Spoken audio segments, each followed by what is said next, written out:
organization that's doing incredible work building community, creating opportunities, and showing that your next chapter doesn't have to leave your passions behind. Shawn's story is a great example of how you can take your discipline from leadership from the military and apply it to the business owner world to make a big impact. To Academy members, if you have any questions at all during this session, please just use the react button to raise your hand and I'll call on you. If you're bashful about talking on camera, no problem. Just drop your question in the chat and I'll read it on your behalf. Shawn, can you hear me all right? Yes, I hear you. Can you hear me? Yes, yes, I can. Hey, thanks for coming on the call today to share your story and journey to our community. We really, really appreciate it. How you doing? I'm doing good. Always love doing these and helping out any way I can. Awesome, awesome. Well, thank you very much. We're really looking forward to hearing your story and journey. I'd like to start off with just taking it all the way back to the beginning. Where are you from, and what led you to join the military originally? Do you have family in it? Do your friends join, or is it just something that you decided solo? I joke about this all the time. I'm originally from North Alabama, more particularly Huntsville, Alabama. And if you know anything, everybody's been in the military. People are pretty familiar with Huntsville, Alabama, because especially from the Army side, that's where a lot of the acquisition stuff is. But it's also NASA and where Space Force is moving to. There's more engineers per capita there than anywhere else in the United States. So growing up there, I've always was around military just from being at Redstone Arsenal and just things of that nature. But really was not something that I thought about going into military. My dad he's a retired state trooper, and he had a thing. He just said, "Hey, I spent 27 years doing this, so you could go do something different." So I just said, hold my beer, not really knowing what that was going to entail. But I joke about it all the time because I went to college with no intention of ever being in the military at all. And my roommate and I went to college initially to play football and had some injuries. And just recovering from those injuries, I had to get back in shape. And we were running and working out. My roommate was in ROTC, and he just said, "Hey, why don't you come do that? And we can run and work out in the morning and do that stuff." And next thing I know, I was standing in a perfectly good airplane in Fort Benning, Georgia, jumping out of airplanes. And it just kind of happened out of nowhere. Okay. Just by him getting me to come. And I say that all the time. And what I'll talk about a lot to everybody is every opportunity you do, whether you successful or you fail at it, it opens up something later on in your life, and you're always going to learn something. I went to college to play football, and that's what led to my military career.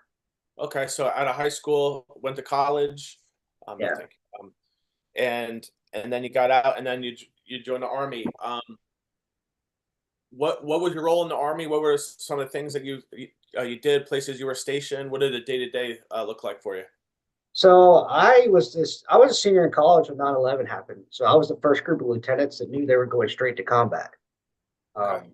So, I mean, I was going to commission second lieutenant 9 or 10 months later. And I was going to be an infantry officer in the 82nd Airborne Division. So, you get that assignment, it's pretty high tempo what you're going to do, right? And but I was also a branch detail guy, so I knew my career path was going to be a little bit different than everybody else. But part of that along the way, and interesting enough, I talk about this, that my greatest failure in my military career is also my greatest success. So I got hurt in Ranger School, never got my Ranger tab, which meant every day I was in 82nd, I had to work extra hard. I showed up to the 82nd. My battalion commander was General Richard Clark, then Lieutenant Colonel Rich Clark. He went on to command the 82nd Airborne Division. He left us and went to command a Ranger battalion. And after the division, he was the SOCOM commander. Our battalion chaplain, Jeff Struker, as in Sergeant Struker from Somalia. We watched the movie Black Hawk Down. So when you show up to that unit and you don't have a Ranger tab, you can just imagine how it kind of feels of that. But it also makes you work hard every single day. And by doing that, I got to do some pretty amazing things along the way, and which led to me actually getting to command an infantry company in 82nd as a signal officer, believe it or not. And I saw probably more um, combat than most career infantry officers in the Army in 15 months in Afghanistan. Oh, wow. To include prevented assassination attempt on Vice President Cheney, and then at the time rescued 3 U.S. senators. One of them would go on to be the president of the United States and the U.S. ambassador to Afghanistan. So uh, you don't really understand why things happen in your career, but I go look back now and I realize that if I had passed Ranger School, I would not have been where I was at in the units I was in and got to do the things that I got to do. It was put me on an entirely different career path, which leads me to what I get to do today. You know, so all that's it's interconnected, and I always tell people my greatest failure was my greatest success in my career. Wow. Thank you for sharing that. God bless you. What are a couple of like couple of leadership lessons in your time in service that still stick with you today in the business world, Um, or just life, everyday life, yeah, business? just I don't want that leadership lessons, or I don't know so much leadership lessons, but just tendencies that we learn in the military that apply to leadership. Like, I mean, everything that we did have done in the military apply to the business world. Interesting enough, I'm about 2 months out from publishing a book, and it talks a lot about this. But everything that we use, from decision making to problem solving to all those things, have a huge implication in the business world because we do it in such a way um, that the civilian business world cannot even test individuals how to do that. I always go back to when I was in Command and Drill Staff College. They talk about a story where they brought the CEO of FedEx in to Transcom to talk about how Transcom could be more like FedEx. The first thing he came in and said to everybody was, I don't know why you're asking me to be here and speak. I should actually be having you come speak to my team. Because here's the deal. We only go certain places and do the exact same thing every single time. You guys go places that were never intended to go in austere environments and do things and don't realize how well you do them. And we can learn a lot from that. And so from the environments that we get to work in, the ability that we learn how to make decisions cycles in to everything just and one of my biggest thing is we don't think a lot about it, but how we learn how to backwards plan things, right? So one of the interesting enough things, like what I do in the outdoor world with our television show is we film our 7 episodes in about 2.5 days, and that's unheard of. And that comes for ability to backwards plan. That's a very common thing in the business world for people to understand how to do that. You want to know where you want to end up and work backwards from there. And we Reverse just do that engineering. at second nature, you know? Yeah, just like basically reverse engineering it, right? Yeah, yeah. So, um, but definitely the leadership of problem solving, understanding how to break down a problem, how to not make a problem complex, all those things, those apply leadership wise to that. And being flexible. The other thing is always asking the question like, why are we doing something? Not just because we've always done it that way, but asking reason behind why we're doing it, right? And I was always my military career. We might always continue to do it that way, but I want to know why we do it that way, right? And so I take that over into what I do with my company now. Like just because we've always done it that way doesn't mean we're going to continue to. If we are, I want to know why we do it that way. So understanding, not being afraid to ask the question why. I think a lot of time people are scared to ask um, and challenge bosses and things like that. I say this all the time. The most important job in any staff that you work on is your job is to keep the boss from going to jail because the boss cannot know everything it's just impossible. So whether that was in the military or you get out into the civilian world, and so it's your job when you see something that doesn't look right to speak up and tell the truth. Yeah. And I think that we learned that in the military, and that's not a common thing in the civilian world. I think we can all resonate with that. Shawn, out of everything you just mentioned, what would you say was the biggest takeaway from your military experience? Um, Patience, really tactical patience, because everybody expects things to happen now. And you have to be and when I say tactical patience, it's back to the planning factor of short-term planning, near-term planning and long-term planning.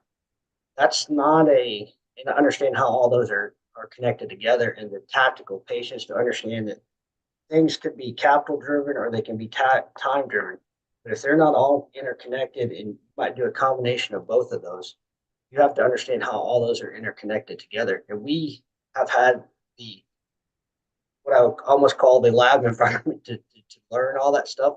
And Yeah. you can't learn that in a classroom like anybody else can. Thanks for sharing that. Let's talk about your transition out of the Army. Like, when did you first know that, all right, I'm not going to do this as a full, a career, do 20? When did you start thinking about transition out? Tell us about the process. Did you have like the right resources that you felt like to make a smooth transition like we do at Seven Eagle? Can you just talk about that a little bit? Well, I think first of all, the key is, and I think this is anything in life, you have to realize that it's not going to last forever, no matter what you do. It's just inevitable. It's always going to end.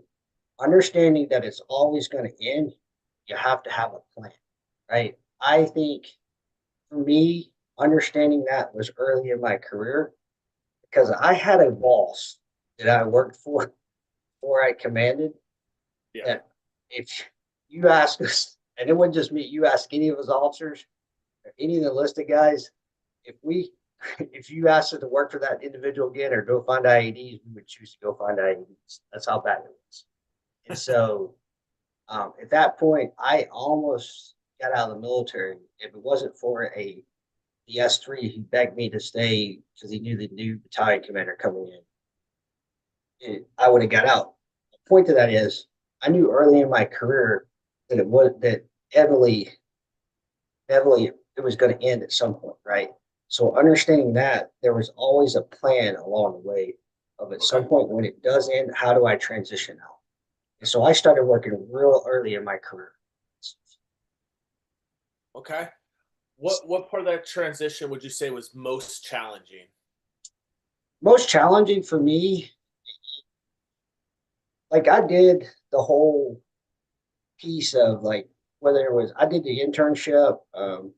you know, the stuff I was doing in the outdoor world, I was doing real early in my career. So all that stuff I had really good handle on that. So all that stuff, the financial stuff, was pretty well.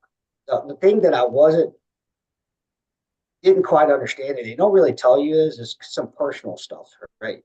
Business wise and things like that, I was kind of really understood like you're trying to make the transition, and I almost waited too late to buy my forever home. And you think, well, why is that such a big deal? Because we sold both our houses in one weekend. Me and my wife are basically homeless, Uh, and I'm trying to retire because the banks just look at it as they don't know what you're going to do in the future. That you're coming from making whatever you are in the military. The second part of that, when I say what I wasn't prepared for, the emotional side of this was you've got all these checks and balances that you're ready and this is what we were taught to do. And I tell this story a lot. I, right as I was on terminal leave, I had a very close friend, my family passed away. It's like an uncle. First guy I ever fished with besides my father. And he passed away. And he was so close. Like he was a paratrooper in the Marines in Vietnam. He was the reason I knew how to handle C4. He was a EOD guy for the Marines. He and I would talk about him having hot coffee in Vietnam because he would freak everybody out. He'd shave C4 off, light it on fire, and make his coffee. stuff like that. And he always kept track of me. So we were really close. When he passed away, we didn't know he was sick. And so my dad called me and said, hey, he told me about it. And so I told my wife I was going to go home for the funeral. My wife knew him also. And so my dad called the next morning as I dropped my son off from school and told me the funeral was that night, or the funeral was that night, the funeral was the next morning. I'm close enough that I can drive there in 4 hours, get there. I called my wife and I said, hey, I'm gonna go home and get my clothes. And I'm gonna head home to the funeral. I got to Nashville, Tennessee, and the first time in 22 years, I realized that I didn't have to tell anybody where I was going with my life. And it was the most overwhelming feeling I ever felt in my life. Wow. Because even when you're a leader, you have to tell everybody where you're going. Mm-hmm. So it was like, it freaked me out because I was like, am I not telling somebody, because just even when I was in full-time grad school, we had to they kept track of where we were at all the time, you know? And for the first time in 22 years, the only person I told where I was going was my wife, and it scared the crap out of me, And so I wasn't prepared for that feeling that was going to come with that. So there's those little things that they're just going to come at you and you're not going to know what they are.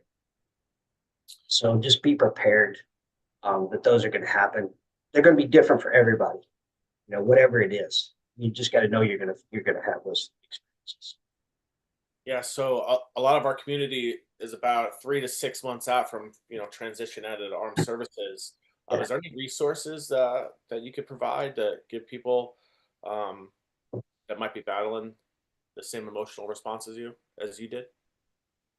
Well, yeah, I would tell you staying connected with people with people that have been through it before. I was very fortunate because of my organization that I own now.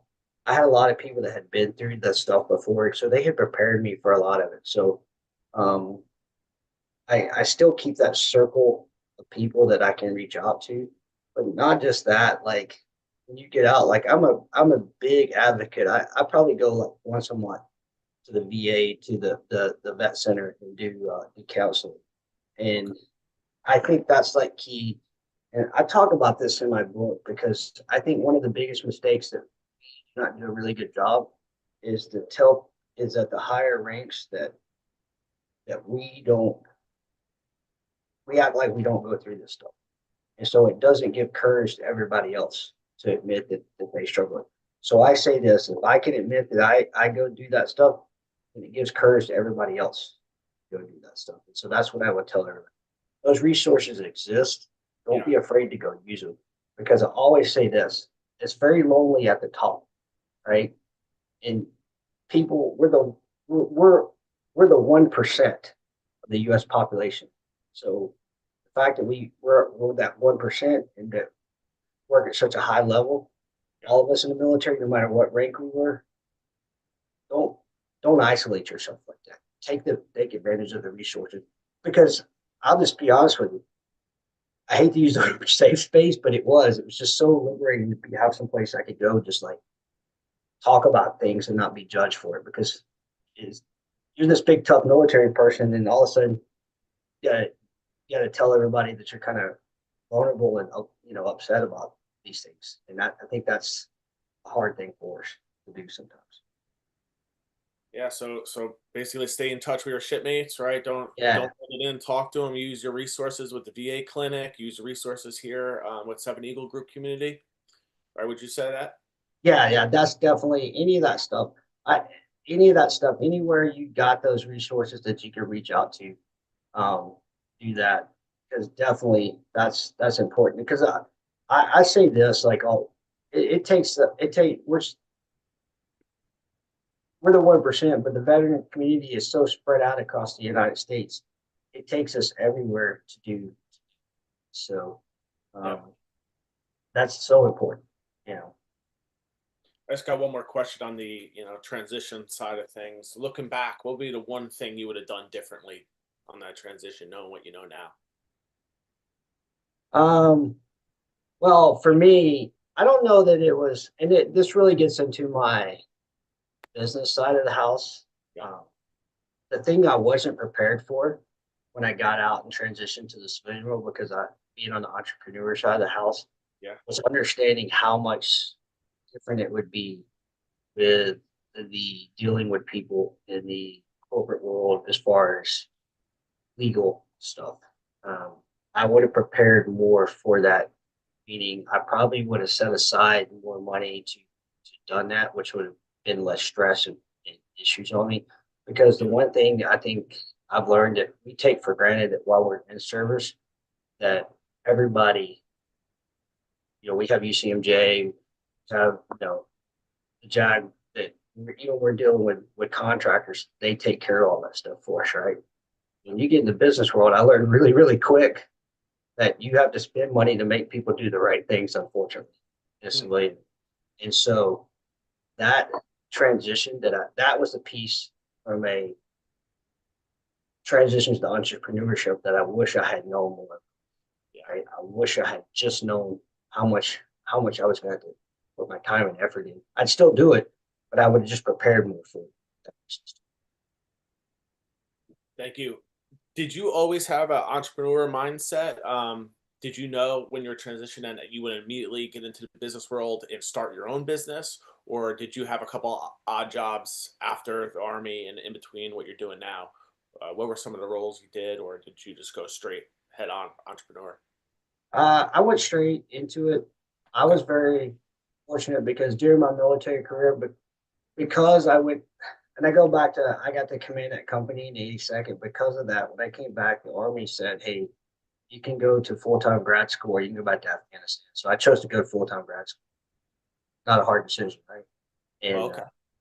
I, that, in the outdoor world, the fishing world in particular, that's when college fishing was just kicking off.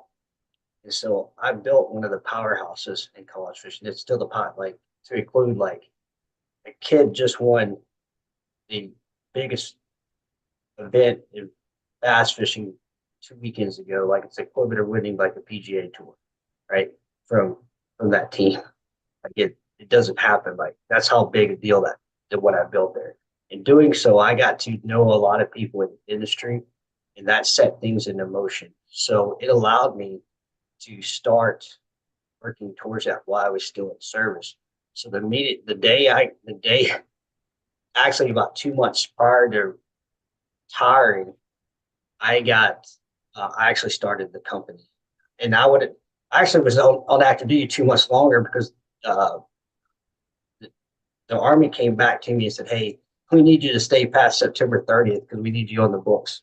And so they kept me 2 extra months active duty to for budget purposes. So that was that entrepreneur deal. I was able to transition and overlap coming off active duty because I'll say this: it's a significant emotional event the day you don't get that paycheck, right? So you need to have everything kind of set in if you're going to do it because it's a scary thing when you're going to go into business for yourself. But Yeah. there's also I say this: you have flexibility that other people don't have, and I had things set into stone, like with my family, my kids. I knew that they were going to go to college. Their college was paid for, so I wasn't messing with any of that. Right. Um, my son's getting to chase his dream playing college football right now because of things that I had said. Daughters are they're going to come out of school with like no debt whatsoever. So I knew I wasn't messing with that. So that freedom of maneuver I had allowed Yeah. me to go down an entrepreneur. Okay. What skills and traits do you think we have from our military experience to help us thrive in entrepreneurship and business owners? Anything in particular? First of all, our ability to think on the fly, Yeah. right? Our ability to adapt in any changing situation out there, and it allows us to we our decision making cycle is so much faster than everybody else's. Okay. Um, I think that's huge in the business world. We get to work on problem identification, problem solving.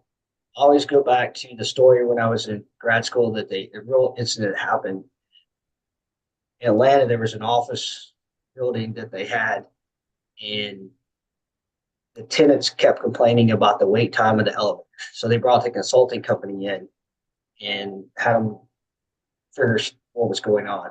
And so they always asked, well, I think it was, I had this class, same case study, both in undergraduate and grad school. And so they asked everybody what the solutions were. Everybody comes with the most elaborate solution, right? And so the solution was really simple, is that they didn't have anything in the lobbies, mirrors, artwork, or anything to distract people from thinking about time. The wait time was no more than anybody else, just elevators in any other building. So we do that really well. We we don't try to take a solution and look for a problem. We really figure out what the problem is. I go back to you can measure things all day long, but if you're not measuring the correct things, and we do a really good job at asking the question, are we measuring the correct things? And that's so important in the business. You can make statistics say things all day long, but if you're not measuring the correct things, it's not going to matter. And I think we ask the questions, look at the problem, and sometimes it can be the most problem idea, and the problem is to try. We make it the most simple when everybody else is making it the most complicated and only getting at the symptoms. Yeah. So that is, I think, one of the things that we do. I go back to that. That's why companies pay so much for ex-military to come work for them. For one, the leadership skills that we have, Right. and we've been put in situations. I don't care what it is. Um, I, and I always caveat this with, I had a guy with I was down in Key West last year, and he just said, I was just some guy, I didn't really do much, just some guy in the Navy, right? Mm. And I said, here's the deal. And it's going to tie into what I said. Here's the deal. You weren't just some guy in the Navy, because let me explain this to you. I said, I've got F-18s off the Eisenhower in the Gulf in the middle of Afghanistan because all the Air Force aircrafts were grounded, right? I don't remember what the issue was. And I said, that doesn't happen. The catapults don't work. Jets don't get fueled. The maintenance, the guys don't get fed. The ships that support the aircraft carriers are not there to keep it secure. My point is, everybody in the military, whether it's the cooks all the way up to the guys on the ground, have been in a leadership position in a thing where everybody's life's dependent on it, right?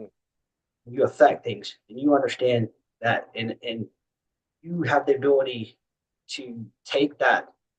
It's a classroom that they cannot teach in any classroom at any college or university across the country. That's why, like, I'll even go like further. Like, you look at like medical individuals that come out of the military. Those, I mean, that's like the most. You like those individuals that were managing trauma centers downrange. Those individuals were sought out highly for when they came back, because that was a real world experience that no schoolhouse could ever teach, right? And so I think the biggest thing is the lesson you could take. I would not put it down to one thing, is to realize that we have a whole plethora of skill sets that have been developed in a real world scenario that everybody else wish they could have. And don't look at it as I'm behind the power curve. Look at it as you actually have a step up on everybody else, and use that to your advantage. You just have to figure out how to way to coordinate that, or not coordinate, but communicate that to individuals in the civilian role. And I go back to say, hey, when I was a company commander downrange, that doesn't translate really well to the civilian role. But city planner does, right? Because when you're a company commander at a fire base, there's all these things that line up to what a city planner does, and you just have to be able to communicate that to individuals. And you've done it in a way that nobody that you're competing with could ever talk about doing. So I think it's that realization that you have such skill sets that nobody else can learn. Long answer, but kind of that. And no, by the way, to answer the question, my personal best is a 10 and a quarter largemouth. So Powerful stuff, Shawn. Thank you. I also have an entrepreneurial mindset and spirit. I'm about 3 months away from getting completely out of the military. Thinking about going back to school. I mean, nowadays they have like degree pass for entrepreneurs. Do you think that's necessary in this day and age to like to go back to school if you want to start your own business, or should I seek education elsewhere, or just dive right in? I mean, No, I would take advantage of, especially, man. There were things that I wish I had taken advantage of with a VA with entrepreneur because there's where they'll buy equipment and things. If you go back through the training that I was not aware of, you okay, asked me, I wish I'd have known that. I would have yeah, done that hard. And because I didn't take advantage of it, it was like a lost benefit to me. That piece I think is huge okay, because there's just things that you're not going to know that we're going to know so much. This goes back to that legal piece. And I will tell you like how much it was and I'll share this with everybody. I'm in the middle of two federal lawsuits where people tried to steal things, oh right? wow, And so it's such a big deal that my attorney, he's a former SF guy. He now goes to Fort Knox and places like that in some of the transition classes, the entrepreneur classes, and now teaches this stuff because of me having to go through this. So I think not not using every asset or resource that we have would be a mistake. okay, You don't want to learn it the hard way like I did. Trust me. right, right. Um, Yeah, I mean, that has a lot of opportunity, to use the GI Bill. Plus, you get that BAH, which yeah, in cities could be a lot of money to kind of give you that buffer before you yeah. jump right in. And I don't know where I would like where I would learn the law part of opening up your own business besides the hard way. So Well, yes, but when you go to school that allows you, I think that internship even to mirror some entrepreneurs. yeah, Um, I kind of, I had our chaplain of our organization, his son was a entrepreneur. He sold two or three companies, okay, and he spent time with me. I had that resource inside. He and I would hunt together and things like that. So I was able to pick his brain.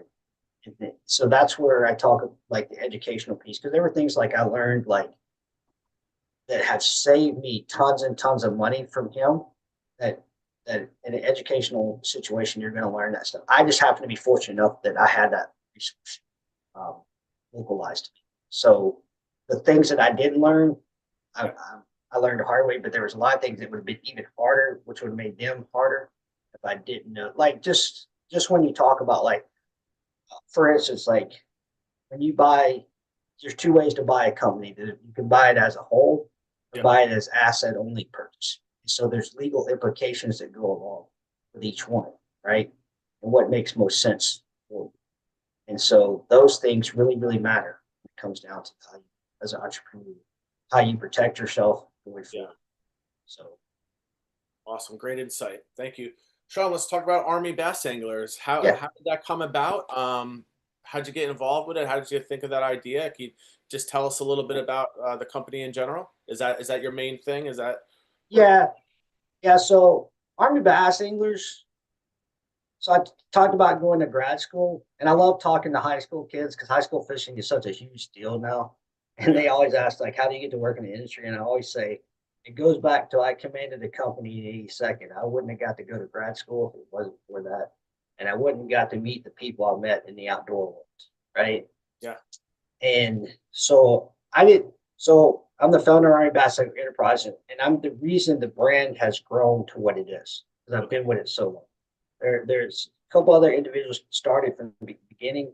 But what happened was when I was in grad school, there was Army Bass was just starting, and I had a camera guy. This is a real story. In the middle of an event, stop filming and talk to me about Army Bass because when I was at Fort Bragg as a senior first lieutenant, I started a nonprofit event there that was called Warriors in the Water. It would take about 180 soldiers, sailors, airmen, and marine fishing every year. And the idea behind getting service members out on the water in the outdoors, I'm very adamant about this. I think one of the biggest things that we have is when we go downrange, the things we do is such an adrenaline rush. And when you come back, you have to find something to fill that void. And to me, the outdoors is the only thing. I say this all the time. I came home and I was 27, 28 years old, controlling F-15s, things like that, calling in JDAMs, all these things. As a 26, 27-year-old, you're coming back home and have to be normal the rest of your life. It just doesn't happen like that. And then adrenaline is a drug just like anything else. So Army Bass Anglers is a place that like-minded individuals can come together, talk about those things, but also getting out in the water. And there's like, I spent last two, I just literally got back last night late. I was in Lake, I live in Shepherdsville, Kentucky, but yesterday morning I was at Lake Fork driving back because I spent 2 days in Lake Fork and I had 2 epic days fishing. And that adrenaline rush, shooting content down there, catching the fish. That's the thing that I try to teach everybody else that we do. So the idea behind Army Bass Anglers was to be able to get people to connect that way, but also the thing that people miss when they leave the military, and it's really important, really kind of goes back to the question you asked earlier about staying connected. But what people miss the most about when they leave the military are the people, right? And so how individuals connect, just that camaraderie you had when you were in the service. And so we provide that camaraderie for people to come together along the way. That's where it comes in. And then the third piece of it is we work with several major nonprofits raising funds and awareness. So Falls of Honor, we've raised over $500,000 in 5 years. Oh, wow. So that's been a big part of it. And just this weekend, we do this every year, but prior to going to Lake Fork, I was at Toledo Bend at an event called the Texas Women's Bass Invitational. Well, we raised about $60,000 for the Texas Children's Hospital Reno unit out of Houston. And the majority of that $60,000 gets raised by us. So just great opportunities. Because one of the things, not just the fishing and the hunting that we do, it's the giving you the direction and purpose that comes along that we miss when we get out of the military. So we have a lot of individuals that are still in active duty that are part of. That's a cool, because when I started with it, I was still in active duty, and that's the deal. But okay, yeah, we have 4 television shows that go along with it, national television shows, and so the biggest piece of, we could never take an animal or catch a fish. It wouldn't matter, because what we have what's called the military moment. It's where basically a segment of the show where we talk about what it means to be in the military, an individual story, no matter what it is. I mean, we've had some great ones. I mean, we've talked about from a spouse's perspective, the first time they left home, to we had an individual talk about they enlisted in the Army, didn't have a high school education, ended up getting a GED. The squad leader mentor them along the way to the point where they actually ended up going green to gold, and he retired as a lieutenant colonel, right? And so everybody on this call, we are the only people that can tell those stories, right? Yeah. And I say this all the time. I didn't understand it at the time, but the more I got to work in the outdoor world, and I would see the way some of the biggest people that I looked up to looked at me, it was very humbling when I realized this. We're like the last knights in shining armor, and that's the way people look at us, and they want to hear our stories. Yeah. And it's not just that; it helps us heal along the way too. That's the other piece. And so when we talk about Army Bass, man, we do so much from that perspective to that. I always say, man, I could never catch a fish or what we do, but it's just the thing I would miss most about being in the military is the process we go through to make a mission plan and all that stuff. My brain craves. There's a dopamine release that happens because of that, and the outdoor world gives me that. So I try to teach that to them. which really allows me to do a lot of great things. And whether it's working with the Gold Star kids or whatever we do, it's just so many great things. I, as I said earlier, there's so many of us across the United States, even the organizations that we don't have a direct relationship with. I'm always trying to help them out because I say this, there's not enough of us to go around.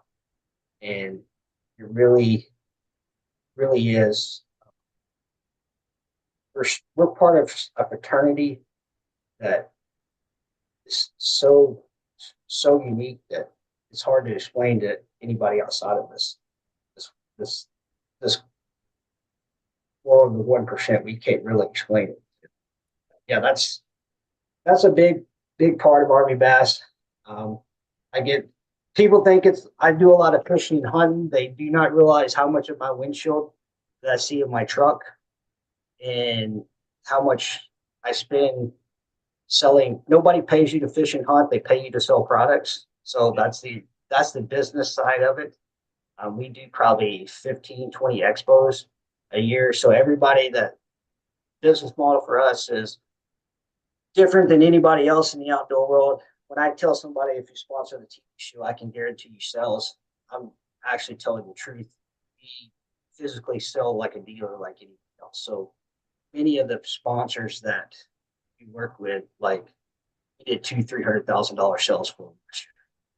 So Okay. when you talk about an ROI for a sponsor, that's like unbelievable for them in the outdoor world. So it helped us to figure out what's unique about what we do, and it allows us to get the message out. One of the coolest things I'll tell you, that's allowed me to do is, as we travel around to these expos, I'm always flabbergasted the number of people that never applied for their VA benefits. For one, they never went through a transition program that really helped them that, or two, they didn't think they deserved them. And that's always the first question I'll ask somebody when they come up to us at an event. Have they applied for the VA benefits? And when I say the coolest thing is to go back the next year and have somebody come up to you and tell you that you gave them the courage to go apply for them, and they got the VA benefits, that year. And just, that's the part, like, if I could do 15 events that year, that one person makes it worth that whole deal, doing that stuff. So, yeah. That's very cool, Shawn. Turn your passion into a business like that as well, and helping the vets. It's great, guys. I just dropped Shawn's LinkedIn in the chat. Please connect with him. Please follow him. If you got any questions, feel free to message them. I also dropped Army Bass Anglers website. Is that the best way for our members to get involved in Army Bass Anglers? I see there's a few other divisions as well. Yeah. So it's Army, Navy, Air Force, Marine, Coast Guard. We just call it the Army Bass Anglers. So that's the parent company of it. But we have every branch of the military. We joke about it all the time, right? We'll pick on each other like crazy. We laugh all the time. Like, if you read our text messages between each other, people would think that we don't like each other, but we all know that we can pick on each other, but we would never let anybody outside this entity pick on us, and because they haven't earned the right to do that. One of my favorite things every year is I get to work with the West Point cadets, because they have a fishing team. They learn more in that week they spend with me. And I'm not a West Point grad. You guys know I told you I was on a PC. I will make fun of the West Point guys all day long, right? And everybody in the military make fun of where it's Annapolis, we all do it. It's just part of the deal. We earned the right to do that, but we would never let anybody outside of that. And so that's one of the cool things, having all the branches. And that's part of the TV show, the smack talking that goes back and forth, is part of that. It's just a thing for it. And it's just awesome. Yeah, I know. I think I'm aware of that tournament up there on the Potomac in May. A couple of my guys are actually, some of our task force members are actually a part of it. They sent me that flyer before. So I think we have it posted inside our base camp. So too. Yeah, So my cousin and his best friend Justin are the ones that started J2 Fishing yeah, that are I, throwing on the tournament. it's pretty awesome. That's the other thing too. We own the Fishing for Freedom at Lake Belton, so we take about anywhere from 100 to 200 there at Lake Belton fishing every year at Fort Hood. So it's and it just takes a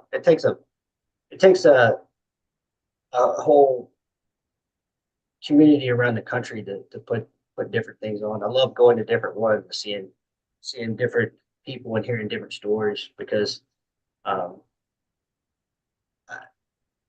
it just the outdoors is such a great healing place, and introducing the people to that is just unbelievable how it helps them along the way. So yeah, Do you um, do any open water fishing, blue water fishing? mean like maybe like open water. I guess like Ocean In the offshore. fishing? ocean? Yeah, Offshore? yeah, yeah, Ocean? yeah. So we have redfish. We have a saltwater side too. That's actually one of our TV. We call it redfish, but it includes offshore. Like I just past June, I filmed an offshore show out of Panama City down there. So um, we if it's has to do with it, we do it. Um, it all revolves around every type of fishing and hunting out there.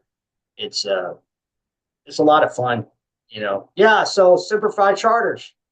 Yeah, Eric Wilkus is one of my guys. So that's who I filmed the TV show with. Yes, Eric. I know Eric very well. I go stay at his house down there. So that's the other thing.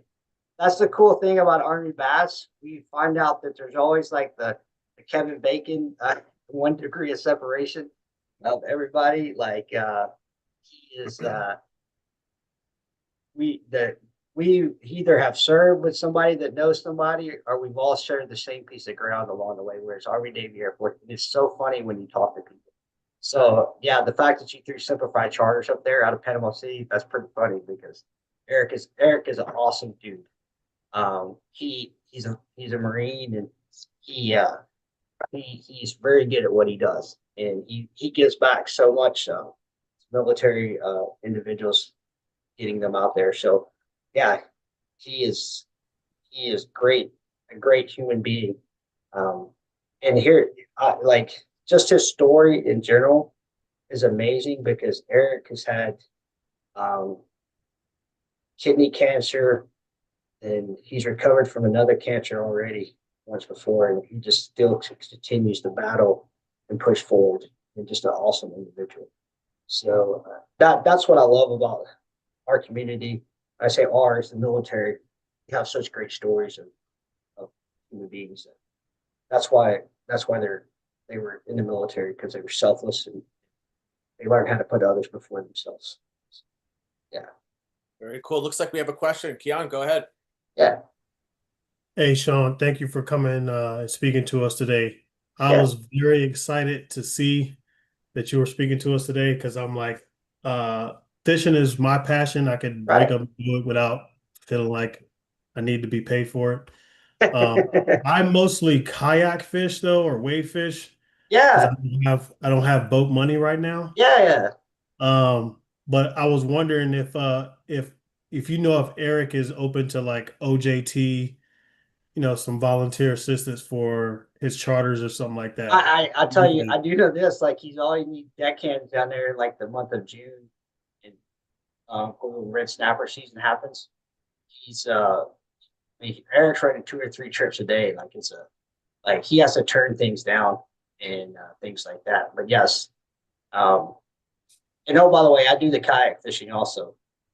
Interesting story. I was I part of my job with Army Bass Anglers, I get sent a lot of stuff from different partners. So I was doing the testing for bona fide kayaks, not for but on a bona fide kayak for Lowrance Electronics, and actually flipped the kayak back in November and had to get rescued out of the water. So uh, that's not the first time I fell in the water, by the way. But do it as long as I have, you will fall in the water. But I love any type of fishing. So whether it's offshore, freshwater, saltwater, boat fishing, kayak fishing, and just getting out there, whether you're on a bank, whatever. I mean, I I got the Salt River right here that I take the kayak on. I'll catch giants. So, like I said, I just came back from Fort catching big fish down there.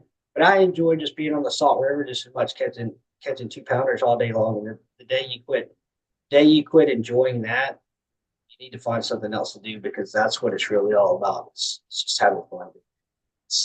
That's what it is. So, like, yeah, man, don't think just because you're a kayak guy I would tell you, like, in the outdoor world, kayaking is such a huge part of fishing right now.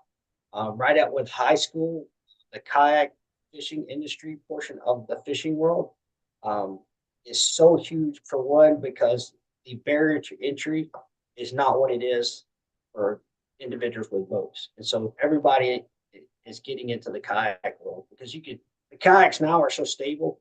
Yes, I did flip it, but you have to understand that I was testing something that they were asking me to test. See if a shaft of a trolling motor that I could do that with. And so now they know what they got to do to fix that problem. But Gotcha.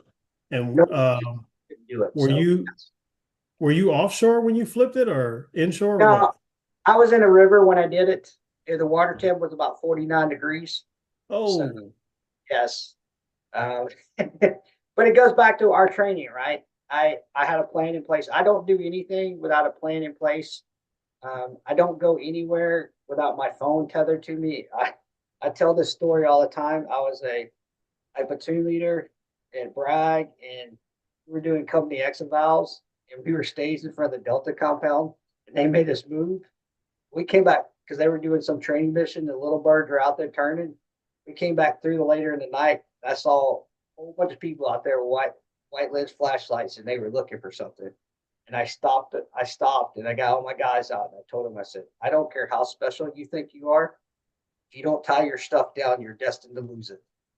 And so I don't fish or hunt without my phone tied to me. And so when I flipped it, I was in a part of the river that the banks were straight up bluff walls, and I wasn't going to be able to climb out if I got back out in the current, because I have my life jacket on, everything. I just made the decision, if I get back out in the current, I'm not sure that I can make it back in later down there. So you just assess the situation and just call 911 and tell them to come with you. One point, I had to tell the 911 operator to quit trying to distract me, just tell me what's going on. I'm used to talking to somebody on the radio. It worked a lot better for me. So, like I said, you do it as long as I have, you're going to fall in the water. It's not a matter of if, it's a matter of when. So having a plan to do it when it happens. So it makes a dangerous situation very manageable. I saw Noreel Lee had a question. Yeah, your hand up. Do you still have a question? Well, my question was if there are lessons to be had for or to take, where would I take them from your company for open water or saltwater fishing? And then like understanding what I need to buy and all that good stuff. Because again, end goal for me was to live on a standalone boat, and I have to learn I know how to fish originally. I understand that concept, but it's just the nuances of the difference between saltwater and freshwater fishing is going to be, of course, huge. And actually, I need to learn both lessons. Actually, it's not, to be honest with you. It's from my perspective, because I am a electronics guy. Like, Lawrence is one of my oldest partners, which is Simrad, Navico, group owns both of them. And so one of my favorite things in the summertime to do, call it offshore fishing on lakes and rivers. So I just get out in the middle of the lake, find an underwater hump or whatever, and we'll find the bass pulled up on it. Same principles of applies to like saltwater. That's why when I go saltwater fishing, it's not a foreign concept to me. It's not so much what you can take from like my company, it's the fact that the skill sets that I use fishing were things that I learned in the military. Like, this is a true story. I had one of the biggest names in bass fishing that said the worst thing that could ever happen as a military guy, make it to the top levels of professional fishing. Because for one, I said, we make decisions so fast. Second thing is, we know how to read a map unlike anybody else. And that is something that's universal between freshwater and saltwater. Understanding how to read a map and contour lines, depth changes, what fish relate to. And if you understand how contour lines work, which we do, particularly most of us learn map reading, that makes a huge advancement in fishing both freshwater and I say even if you're doing like inshore redfish type stuff. I mean, we're talking like if you can like figure out sometimes a foot to 2 foot water difference or ditches or things like that by looking at the maps and things like that, and even looking at overhead imagery. So a lot of us are used to looking at that matters more from our military side of the house. I use that stuff more than I use anything else in the fishing books. That's kind of the. All right, hey, we got about 4 minutes left, so we're gonna Brandy's next to ask a question, and then Shawn, if you could drop a link to your book or how we could watch your TV show after you answer her question, that'd be one. Brandy, do you want to ask a question? Hey, Shawn, thank you so much for coming in and speaking to us today. I just wanted to ask you a question based off of a piece of advice that you told us earlier. You said when you see something that doesn't look right, speak up and tell the truth. How would you suggest dealing with management that decides to ignore the things that are going on that's wrong? So, but this is how I always answer. I answered this question when I was on active duty. I can't tell you how many general officers I told no. And my answer to that question always was, I don't look good in orange. You can do whatever you want to, but if you do it, you're doing it without my signature on it, right? And I will never, if you know something's wrong, make sure you're not associated with it whatsoever. Because here's the end of the day, if it goes south, don't think they won't think twice about throwing you under the bus as an scapegoat. So it's better for you, in my opinion, to cut ties with them if they're not going to do the right thing and go look elsewhere for something to do. Because, man, I've seen that, not just me, but I've seen that my best friend's going through that right now in a situation, and but here's the deal, and I say this about everything. It's hard to do the right thing. It's easy to do the wrong thing. So I'm not going to sit here and blow smoke and tell you that the question you're answering does it come with financial implications if you potentially make the decision to part ways? Yes. But I always will say this: short-term gains have huge long-term consequences. You want to make sure that your long-term outweighs any short-term gains, and you don't want any long-term consequences to cause you any issues down the road. Let's go back to my story of everything that I do now in the outdoor world goes back to command that company in 82nd. If I don't command that company, I don't go to grad school, right? And so, yes, may it be a financial hardship for a little bit of time if you have to stand up and they don't agree with you and you have to part ways. But in the long term, you've got to play the long game. Because here's the deal: you're coming out of the military.